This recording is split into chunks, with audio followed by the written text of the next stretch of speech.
Hello दोस्तों, नमस्कार। बात कर लेते हैं आज के दिन भर की सारी बड़ी खबरों की, जहां सबसे पहले आपको बताएंगे द्वितीय विश्व युद्ध के बाद पहली बार ऐसा होगा दोस्तों जब अपना भारत ब्रिटिश फाइटर पायलटों को ट्रेनिंग देगा। जी हां दोस्तों, बताएंगे ब्रिटेन के रॉयल एयर फोर्स ने मांगी है भारत से बहुत बड़ी मदद। दोस्तों, एक तरफ जहां पर भारत के द्वारा रशिया से खरीदे जा रहे तेल पर प्रतिबंध लगाया है ब्रिटेन ने, तो वहीं दूसरी तरफ अब भारत से ट्रेनिंग के लिए मदद भी मांग रहा है। बताएंगे क्या है कूटनीति खबर। तो वहीं सबसे बड़ी और चौंकाने वाली खबर आपको बताएंगे, पाकिस्तान ने युद्ध विराम खत्म होते ही अफगानिस्तान पर कर दिया बड़ा हमला दोस्तों, और हमला भी ऐसे जगह किया है जहां पर नागरिक के इलाके हैं। जी हां, पाकिस्तान ने तालिबानियों को दिया बड़ा धोखा, सीज फायर की उड़ा दी धज्जियां, रातों रात अफगानिस्तान पर कर दी बहुत बड़ी एयर स्ट्राइक दोस्तों। वहीं पाकिस्तान ने फिर एक बार भारत के खिलाफ इस मामले पर उगल दिया जहर। वहीं पाकिस्तान के पूर्व गृह मंत्री और कद्दावर नेता फजल उर रहमान ने शहबाज सरकार की नीति और मुनीर आर्मी की पोल खोल कर रख दी दोस्तों। जानकर आप भी जाएंगे चौंक। तो वहीं बताएंगे रात जेलेंस्की से मिले मिस्टर डोनाल्ड ट्रंप, लेकिन फिर कर दिया भारत रशिया पर तेल खरीदने को लेकर बहुत बड़ा दावा। आखिर चाहते क्या है ट्रंप दोस्तों? तो वहीं आपको बताएंगे, जैसा कि आप सभी को पता है आज धनतेरस का त्योहार है, तो सोने चांदी के रेट को लेकर क्या रहने वाला है मामला, क्या इनके रेट से गिरे हैं या उठे हैं, सारी जानकारियां एक ही करके आपको विस्तार से बताने वाले हैं। बस आप हमेशा की तरह वीडियो के लास्ट तक बने रहिएगा। और खबरों में आगे बढ़ने से पहले अपने भारत देश के विदेश नीति का दिल से समर्थन करते हैं तो वीडियो को लाइक करके, चैनल को सब्सक्राइब करके, बेल आइकन दबा के कमेंट में जय हिंद कह दीजिएगा। अब बात कर लेते हैं पहली सबसे बड़ी खबर की, जहां ब्रिटेन की रॉयल एयर फोर्स बोले तो RAF अपने पायलटों को ट्रेनिंग देने में भारतीय फ्लाइट इंस्ट्रक्टर्स का इस्तेमाल करेगी दोस्तों। ये फैसला रॉयल एयर फोर्स में फ्लाइट इंस्ट्रक्टर्स की कमी को देखते हुए लिया गया है। इसे भारत और ब्रिटेन के बीच बढ़ती रक्षा साझेदारी के तौर पर भी देखा जा रहा है। ऐसा माना जा रहा है कि द्वितीय विश्व युद्ध के बाद यह पहली बार है जब भारतीय पायलट RAF के पायलटों को ट्रेनिंग देंगे। ये व्यवस्था ऐसे समय में की गई है दोस्तों जब दुनिया भर की कई वायु सेनाएं पायलटों कमी और ट्रेनिंग संबंधित दिक्कतों का सामना कर रही हैं। रॉयल एयरफोर्स ट्रेनर पायलटों की कमी और हॉक T2 की विश्वसनीयता संबंधित समस्याओं से जूझ रहा है। RAF को योग्य इंस्ट्रक्टर्स की पूरी संख्या बनाए रखने में कठिनाई हो रही है, जिसका एक कारण इसके BAE सिस्टम्स हॉक T2 उन्नत जेट ट्रेनर में चल रही तकनीकी समस्याएं हैं। विमान की समस्याओं के कारण RAF को कुछ ट्रेनी पायलटों को ट्रेनिंग के लिए विदेश भेजना पड़ा है। रॉयल एयरफोर्स का हॉक T2 विमान भी इंजन संबंधित समस्याओं से जूझ रहा है। इस कारण इसके उड़ान के घंटे सीमित हो चुके हैं। ये विमान भी तेजी से पुराना होता जा रहा है। तो वहीं रॉयल एयरफोर्स इसकी जगह दूसरे ट्रेनर एयरक्राफ्ट की खरीदी करने में नाकाम रही है। इसके विपरीत दोस्तों भारत हिंदुस्तान एरोनॉटिक्स लिमिटेड बोले तो HAL द्वारा लाइसेंस निर्मित अपने हॉक बेड़े का संचालन करता है, जिससे उसके प्रशिक्षकों को इस प्रकार के विमानों का प्रासंगिक अनुभव प्राप्त होता है। और यही कारण है कि ब्रिटेन ने भारत के साथ मिलकर अपने पायलटों को ट्रेनिंग देने की योजना बनाई है दोस्तों। इससे न सिर्फ दोनों देशों के सैन्य संबंधों में मजबूती आएगी, बल्कि भारत के फ्लाइट इंस्ट्रक्टर्स का दुनिया में भी नाम होगा। जी हां, आपकी इस मुद्दे पर राय क्या है बताना बिल्कुल मत भूलिएगा। नेक्स्ट खबर की बात करते हैं, जहां पर पाकिस्तान और अफगानिस्तान के बीच 48 घंटे के लिए सीज फायर पर सहमति बनी थी। इसके बाद दोनों ओर से हमले रोक दिए गए थे, लेकिन शुक्रवार रात पाकिस्तान ने सीज फायर की धज्जियां उड़ाते हुए अफगानिस्तान पर बहुत बड़ी एयर स्ट्राइक कर दी। पाकिस्तान ने अफगानिस्तान के पख्तिका प्रांत के अरगुन और बरमल जिलों पर हमले कर दिए। तालिबान का कहना है कि डूरन लाइन से सटे इलाकों में हमले किए गए हैं। तालिबान का आरोप है कि पाकिस्तान ने सीज फायर का उल्लंघन करते हुए ये एयर स्ट्राइक की है दोस्तों। इन हमलों में कंधार प्रांत के स्पिन बोल्डक जिले में कम से कम 40 लोगों की मौत की खबर है, जबकि 170 से अधिक घायल हैं। बताया जा रहा है कि पाकिस्तानी हमले में मारे जाने वाले लोगों में ज्यादातर महिलाएं और बच्चे हैं। हमलों में बचे लोगों का दावा है कि पाकिस्तान ने युद्ध के नियमों का उल्लंघन करते हुए जानबूझकर स्पिन बोल्डक में नागरिक ढांचे और आम लोगों को निशाना बनाया। हवाई हमलों के एक पीड़ित हाजी बहराम ने कहा कि मैंने इतिहास में ऐसा अन्याय कभी नहीं देखा। खुद को मुस्लिम कहने वाले एक देश ने यहाँ महिलाओं, बच्चों और घरों पर बमबारी कर दी। बातचीत के जरिए सब कुछ सुलझाया जाना चाहिए। पीड़ितों ने उन्होंने कहा कि यहाँ हर कोई पाकिस्तान के हमलों से प्रभावित हुआ है, घर तबाह हो गए हैं, कई लोगों ने अपने परिवार के सदस्यों को खो दिया है। एक अन्य पीड़ित हुकुम खान ने कहा ये हमला रात में हुआ जब लोग सो रहे थे, कई लोग मारे गए और कुछ को अपने प्रियजनों को अपने हाथों से दफनाना पड़ा। जी हाँ दोस्तों, यानी कि पाकिस्तान ने यह बहुत बड़ा दोगलापन दिखाया। पहले सीज फायर का घोषणा किया गया और फिर रात होते ही तालिबानियों पर यानी कि अफगानिस्तान की तालिबानी सरकार के अंडर अफगानिस्तान में बहुत बड़ा अटैक कर दिया दोस्तों।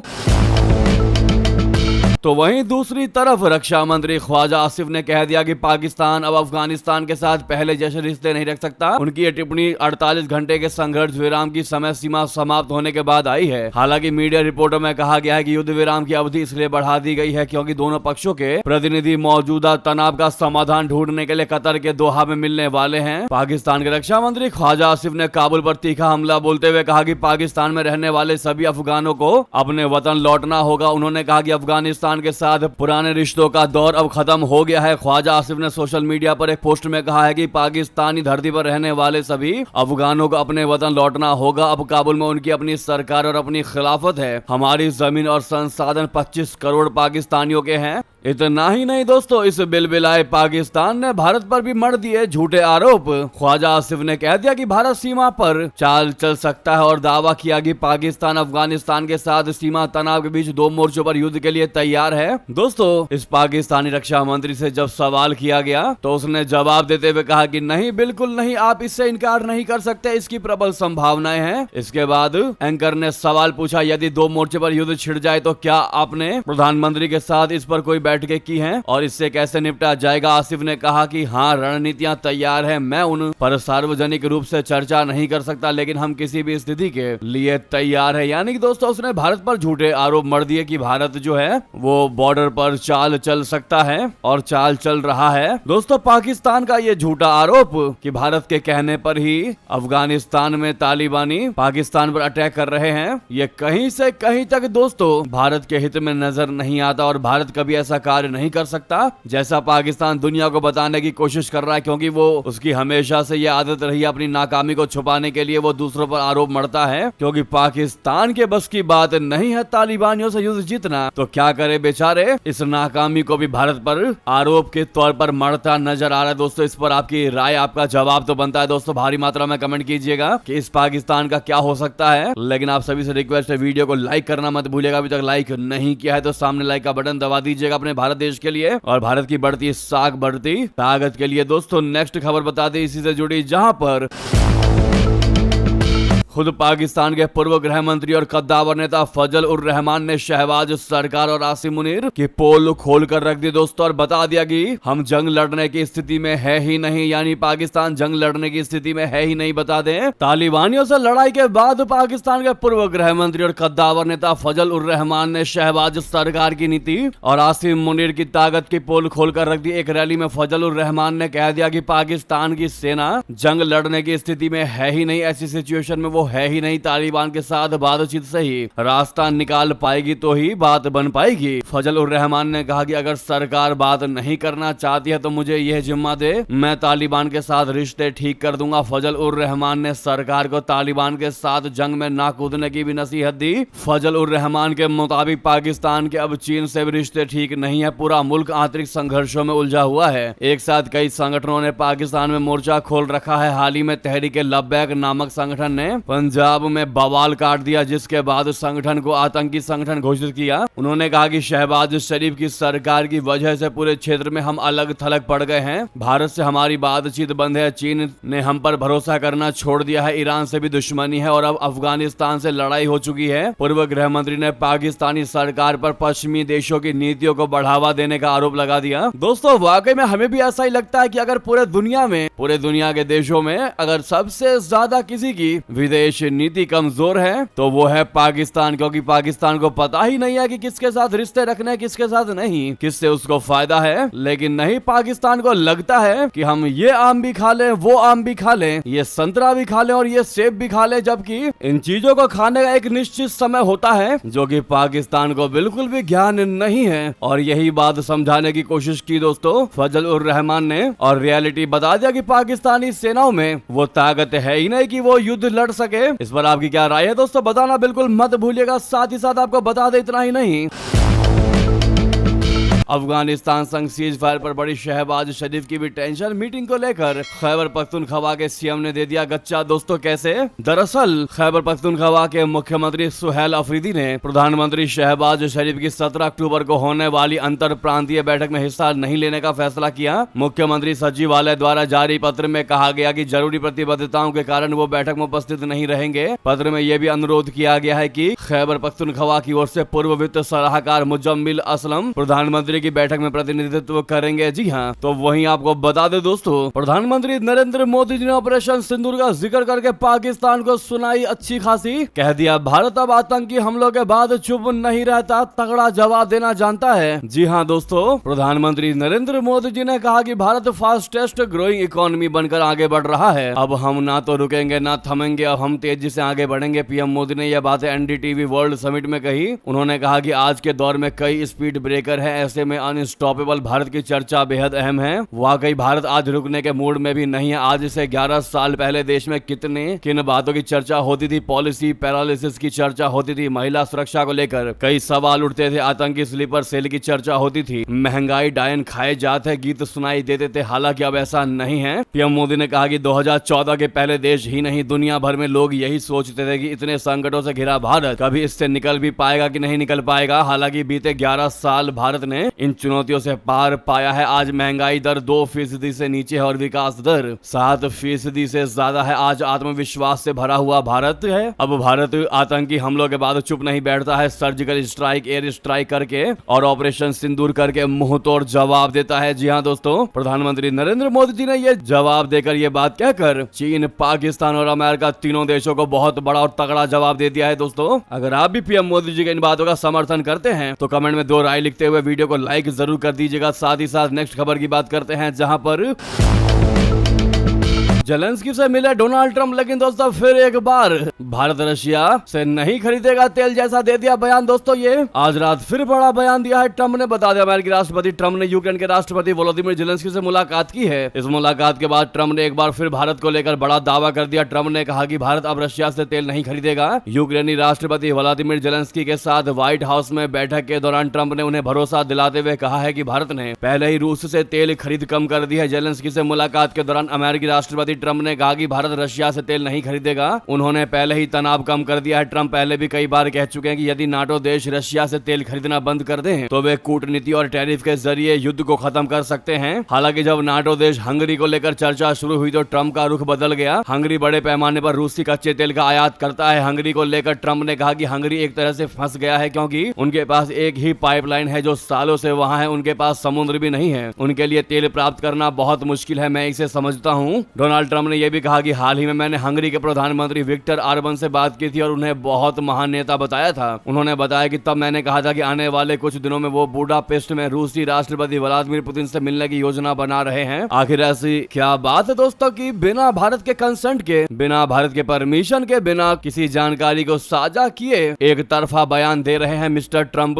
उनकी पीएम मोदी से बात हुई और प्रधानमंत्री मोदी ने कह दिया उनको कि अब हम रशिया से तेल नहीं खरीदेंगे। वाकई में दोस्तों ये कहीं ना कहीं बहुत बड़ा और तगड़ा साजिश नजर आता है ट्रंप का। या तो ट्रंप चाहता है कि भारत इस पर खुलकर अपने विचार रखे। आपकी इस पर क्या राय है दोस्तों? साथ ही बता दे इतना ही नहीं, यहाँ तक कि जेलेंस्की को लंबी दूरी की मिसाइलें तक देने से इनकार कर दिया ट्रंप ने। तो वहीं दोस्तों हंगरी रूसी राष्ट्रपति व्लादिमीर पुतिन को अमेरिकी राष्ट्रपति डोनाल्ड ट्रंप से मुलाकात के लिए बुडापेस्ट आने और वापस लौटने की पूरी गारंटी देगा। वहां के विदेश मंत्री पीटर सिजार्टो ने शुक्रवार को यह बयान दिया। पुतिन के खिलाफ इंटरनेशनल क्रिमिनल कोड बोले तो आईसीसी ने अरेस्ट वारंट जारी कर रखा है, लेकिन हंगरी अब आईसीसी छोड़ने की प्रक्रिया में है और इसी वजह से यह मीटिंग विवादों के बीच केंद्र में आ गई। प्रधानमंत्री विक्टर ऑर्बन ने दावा किया है कि यह मीटिंग पीस टॉक यानी शांति वार्ता के लिए होगी। वहीं दूसरी ओर यूक्रेन और यूरोपीय यूनियन में इसे प्रो रशिया मूव बताया जा रहा है। ट्रंप ने हाल ही में दूसरे यूक्रेन वॉर समिट के लिए हंगरी की राजधानी बुडापेस्ट को चुना है। ऑर्बन ने ट्रंप और पुतिन दोनों से बातचीत कर इस मीटिंग की जमीन तैयार कर दी है। माना यह जा रहा है कि अगले 2 हफ्तों में यह मुलाकात हो सकती है। दोस्तों विदेश मंत्री सिजार्टो ने प्रेस कॉन्फ्रेंस में कहा कि हम सुनिश्चित करेंगे कि व्लादिमीर पुतिन हंगरी आए, यहाँ बातचीत करें और सुरक्षित अपने देश वापस जाएं। हमें किसी से कंसल्ट करने की कोई आवश्यकता नहीं है, हम एक सॉवरन नेशन है यानी संप्रभु देश है। इस बयान के बाद यूरोप में हंगरी की आलोचना तेज हो गई है। कई देशों का कहना है कि यह कदम इंटरनेशनल लॉ को चुनौती देता है। तो वहीं आपको बता दें,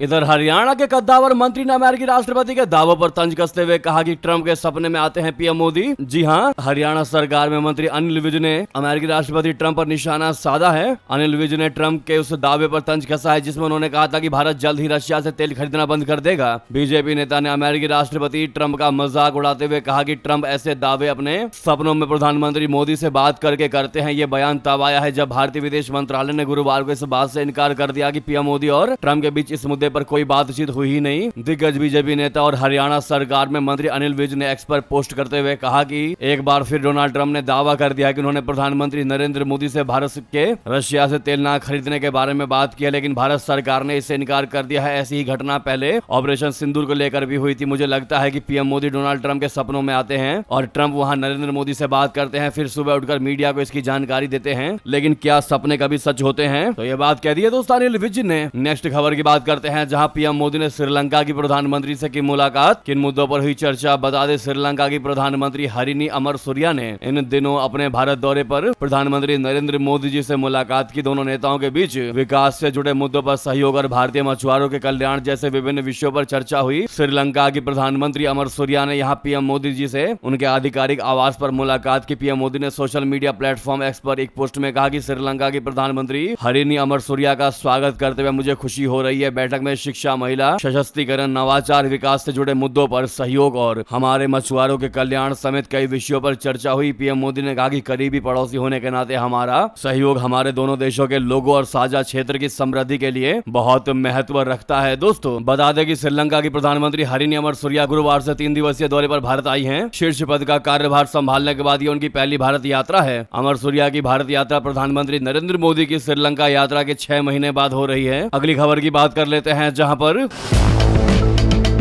इधर जनरल उपेंद्र द्विवेदी जी ने नेपाली सेना से की मुलाकात। भारत नेपाल के रक्षा सहयोग को मजबूत करने पर की चर्चा। दोस्तों सेना प्रमुख जनरल उपेंद्र द्विवेदी जी ने नई दिल्ली में संयुक्त राष्ट्र सैन्य योगदान देने वाले दोनों देशों के प्रमुखों के सम्मेलन यानी UNTCC के दौरान नेपाली सेना के लेफ्टिनेंट जनरल प्रदीप जंग SCOS से मुलाकात की। दोनों नेताओं ने संयुक्त प्रशिक्षण सहित व्यापक मुद्दों पर चर्चा की। साथ ही दोनों पड़ोसी सेनाओं के बीच अस्थायी साझेदारी पर विचार विमर्श किया। बता दें कि इससे पहले मंगलवार को जनरल उपेंद्र द्विवेदी जी ने कहा था कि भारत में इस सम्मेलन की मेजबानी न केवल सौभाग्य है बल्कि वैश्विक शांति के महान मिशन को मजबूत बनाना है। तो वहीं बता दें, नेपाल ने चाइना और अमेरिका को दे दिया तगड़ा झटका, वापस बुलाए अपने राजदूत। दोस्तों नेपाल में हाल ही में तख्ता पलट हुआ। इसी के बाद अब नई सरकार ने चौंकाने वाला कदम उठा लिया है। नेपाल की नई सरकार ने चीन, अमेरिका और ब्रिटेन जैसे 11 देशों से अपने राजदूत वापस बुला लिए हैं। नेपाल सरकार ने गुरुवार को पूर्व प्रधानमंत्री KP शर्मा ओली के कार्यकाल में नियुक्त 11 राजदूतों को वापस बुलाने का फैसला किया है। इन राजदूतों को 6 नवंबर तक नेपाल लौटने का निर्देश दिया गया है। हालांकि राजनीतिक कोटे पर नियुक्त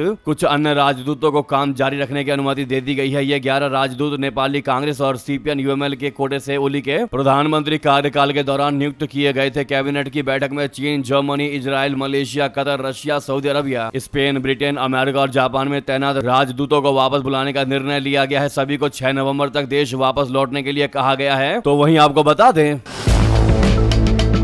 दक्षिण चीन सागर में चीन का महायुद्धाभ्यास अमेरिका फिलीपींस के शक्ति प्रदर्शन पर भड़का। दोस्तों चीन ने दक्षिण चीन सागर में विवादित स्कारबोरो शोल के पास सेना अभ्यास शुरू कर दिया है। यह कदम अमेरिका, फिलीपींस और अन्य देशों के संयुक्त नौसैनिक अभ्यासों के अंतिम दिन शुरू किया गया है। चीनी सेना अभ्यास विवादित शोल के दक्षिण पश्चिम जल क्षेत्र में एक सीमित क्षेत्र में हुआ। चीन में इसे हुआंग यान द्वीप के नाम से भी जाना जाता है। वर्तमान में इस पर चीन का नियंत्रण है। स्कारबोरो शोल फिलीपींस द्वीप लुजोन से लगभग 120 समुद्री मील पश्चिम में स्थित है। इस पर फिलीपींस भी अपना दावा करता है, जिस कारण दोनों देशों के बीच तनाव है। दोस्तों तो वहीं आपको बता दें, सबसे बड़ी खबर,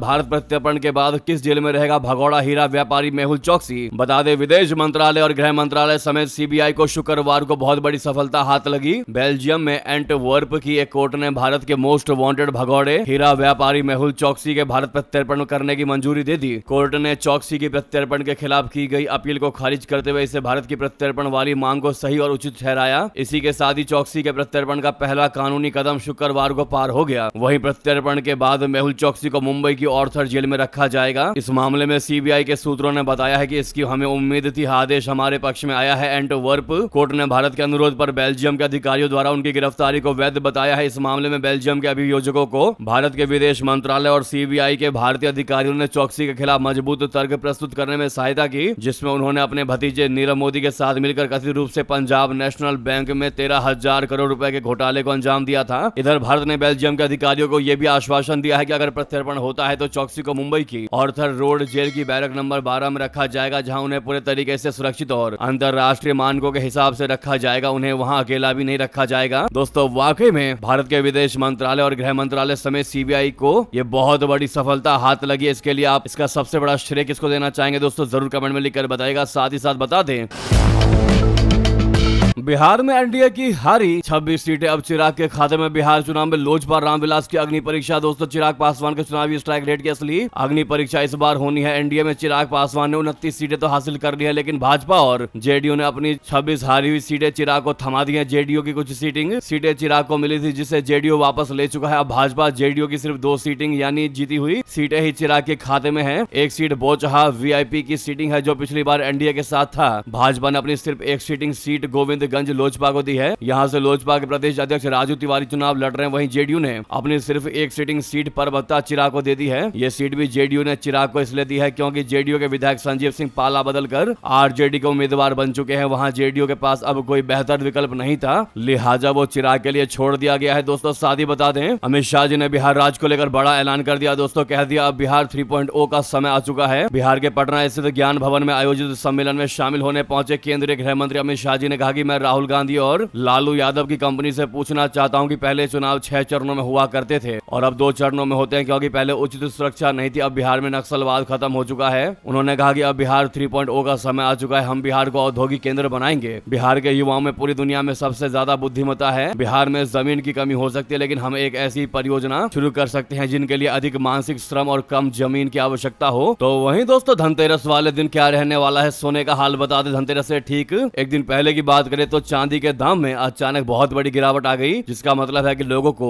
आज चांदी के सामान सस्ते दरों पर मिलेंगे। चांदी के रेट्स इंडियन बुलियन मार्केट से लेकर एमसीएक्स तक कम हुए हैं। वहीं सोने के दाम में भी गिरावट आई है। सप्ताह के आखिरी दिन एमसीएक्स पर ट्रेड होने वाली 5 दिसंबर वायदा की चांदी के दाम में कमी आई है। यहाँ चांदी के दाम में 2000 रुपए प्रति किलो से ज्यादा की गिरावट आई है दोस्तों। यानी कि कहीं ना कहीं आज धनतेरस वाले दिन लोगों को राहत अवश्य मिल सकता है, लेकिन 2-3 हजार रुपए का फर्क आएगा। बाकी दोस्तों, आप सभी को धनतेरस की बहुत बहुत शुभकामनाएं। आज आप लोग किस किस चीजों की शॉपिंग करने वाले हैं कमेंट में जरूर लिखकर बताइएगा। मिलता अगली बड़ी खबर में। यहाँ तक बने रहने के लिए सभी का बहुत बहुत धन्यवाद, बहुत बहुत आभार। जय हिंद, जय भारत।